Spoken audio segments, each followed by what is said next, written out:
Hello, beautiful soul. Welcome to the Navida podcast. I'm very happy you're tuning in with me today. This episode gonna be super personal, but by sharing it, I hope it will help you too. So today's episode is for you when you feel stuck in your life right now, or when you feel like you're sitting on that waiting bench on the side of your life and nothing is moving forward. That's actually how I kind of feel right now in the moment. If you follow me all along since some time already, then you know that I do have a long distance relationship. I live in Austria, my boyfriend lives in the US, and I just came back visiting him for 3 weeks. It was amazing, like anytime I'm with him. And now I'm back in Austria in my apartment, living by myself, doing my daily businesses, managing the dance studio, running my classes, building Narita and the online programs. I am struggling. I feel like it's hard for me to find some joy into living my life while waiting on the next move to build a life with him. So the goal, of course, is moving together, someday having a family, and just building this life we both dream of. Right now, we need to wait on a couple of things. This exchange, just figuring out where to move, where to go with both our careers is not that easy. So for the foreseeable future, this is not possible. We're working on it, but right now I am sitting on that waiting bench and it doesn't feel good. I have a hard time understanding why right now I cannot just enjoy, be happy, do what I'm doing. Of course, I love the things I'm doing, meeting with my friends, and then working with him on our plan. Since I'm back, it's very hard to come back into this mindset. And honestly, today I was on the phone with my mama and I was like, hey, mom, I'm struggling. I feel this way. And I don't know why it's so hard for me to shift my mindset. I have the tools. I know how things are going, but my whole system, my whole nervous system feels like I'm grieving, like I am heartbroken. It's so hard to pull myself out of that. And she said, baby, I know why you're feeling like that, because you came back from the life you so desperately want to already have into your life, living alone, cooking alone. I hate cooking. And going to bed alone, waking up alone. Of course you're grieving because you miss him so much and the life you shared when you were together. I totally understand that. So give yourself some time, let your nervous system regulate, grieve, be sad, feel the emotions, let them be there, and don't rush pushing them away. Also, don't put the pressure on you to be absolutely back only because you're physically back. It doesn't mean that your emotions are regulated. It doesn't mean that your heart is here already.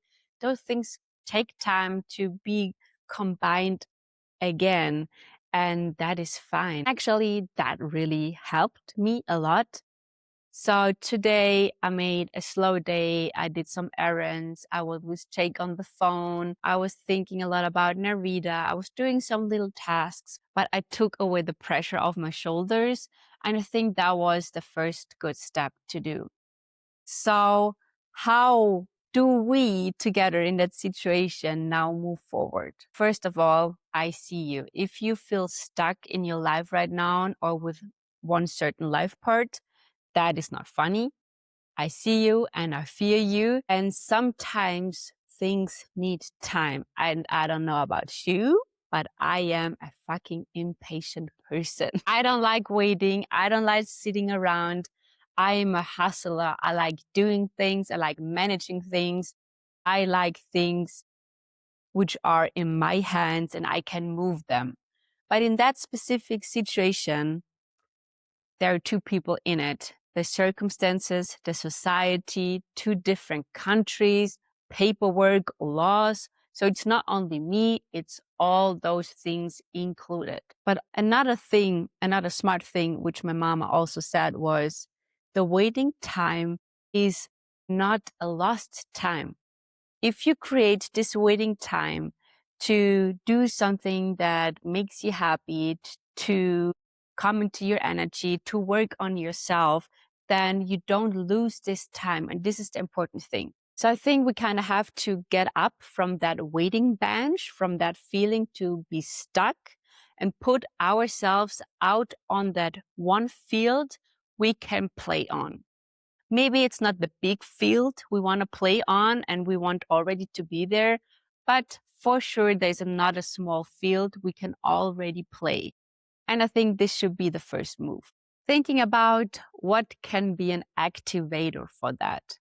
I guess my activator is meeting my friends, go out and dance to activate this joy inside me, this fire I kind of right now feel like I've lost.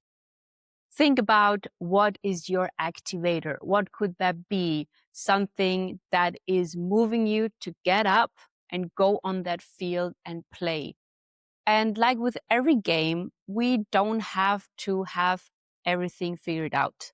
We don't have to know all the rules.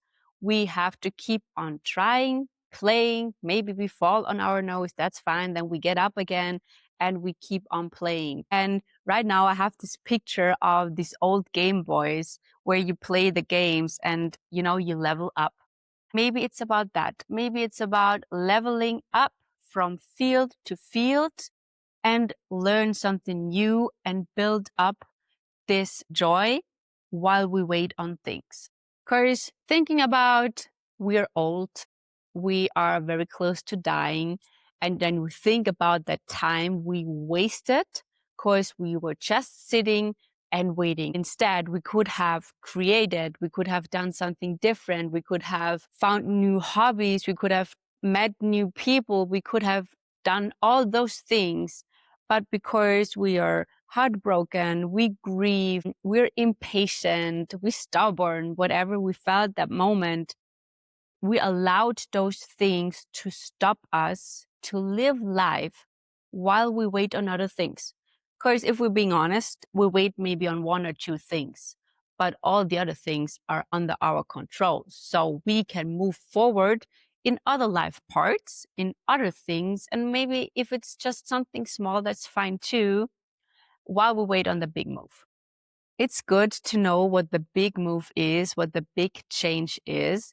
It's also good to break that down and see what else is there. What other small goals do I have? What other things I can do in that time, like I said, so you're not losing it, you are using it for something good.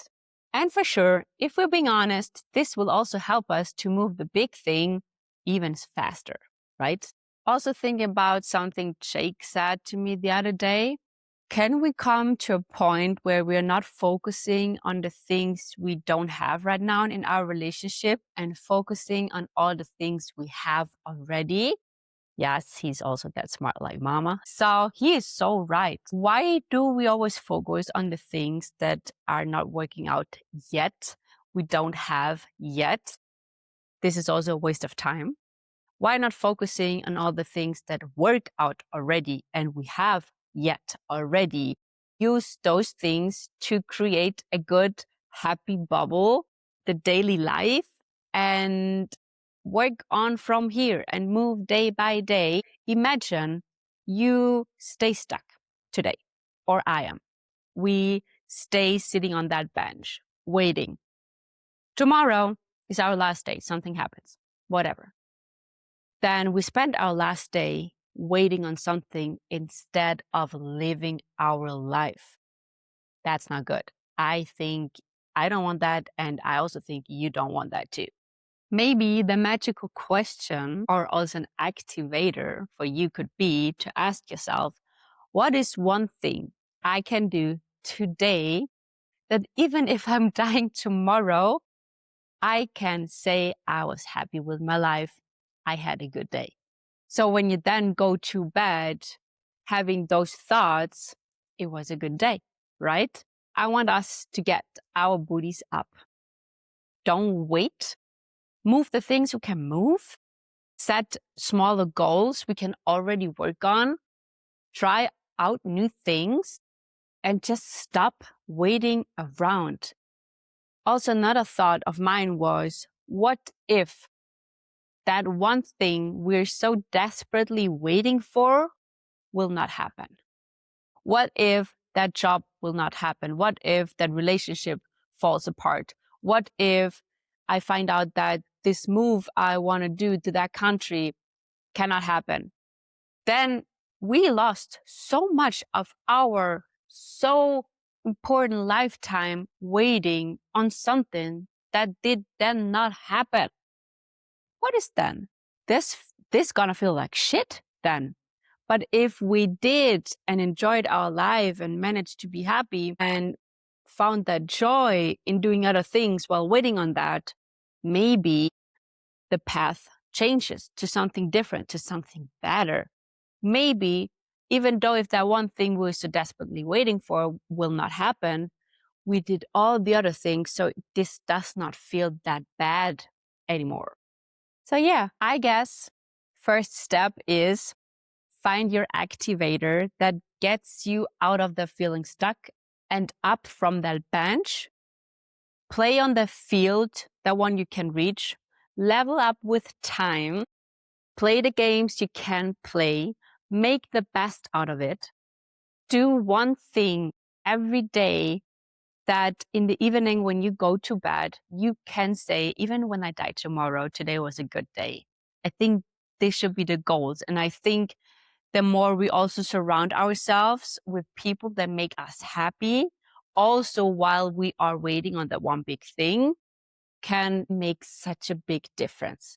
So for me, I'm going to call my friends, make some dates. I'm going to go out dancing and shake my booty, feel that fire again, find that joy again. I also going to do workout, going to the nature, and like Jake said, concentrate on all the good things I have in my relationship already, all the good things we can do right now, instead of focusing on the things we can't. And as we know, the energy you give out is the energy you will receive back. So the more me and you gonna be happy, enjoy every stage, the more of this energy will come back, and this will help us to reach the big goal we maybe right now are waiting for. And the last thing, we should come back more into trusting the universe. Things take time. Right now, we don't know why it takes so much time, why it's so complicated, but in the future, we will for sure. And if we come back into this trust and into doing things out of love, into doing things for us out of love, then things will happen even more better than we can imagine right now.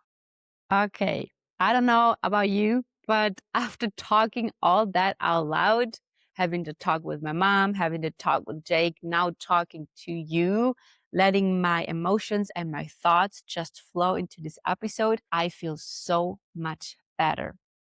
I think right now in the end, I want to give you some journaling prompts you can do to start getting out of there. So write down what's your activator, write down who you want to spend time with, write down smaller goals, and write down every day in the morning, or just think about it. What is that one thing you can do that makes you happy so you can go to bed in peace? Those are the things you can do for yourself right now, starting. You don't need a big boom. You don't need a big change. Change starts in your daily life when you practice those things, the exercises, the transformation then will happen in the timing that feels good and right for you. I really hoped you enjoyed this episode. Like all the other ones, it was super spontaneous. It was just me talking out of my soul, no script, no preparation. This just feels the most authentic to me. I would love if you follow the podcast, if you give me some reviews with the stars, if you send it to your girls, to every soul who also needs to hear this and maybe feels stuck or on the waiting bench right now. Comment what your next move is under that episode below. I love to talk to you. Also, check out all my socials. Go to YouTube, go on Instagram. You're gonna find a lot of goodies I prepared for you for free. And I just hope you enjoyed this as much as I do. I am so happy you are here today. I hope you have a wonderful day. I do believe in you. If I can do those things, you can do them too. Okay, never forget that. And I hopefully see you next week in the next episode. Bye-bye.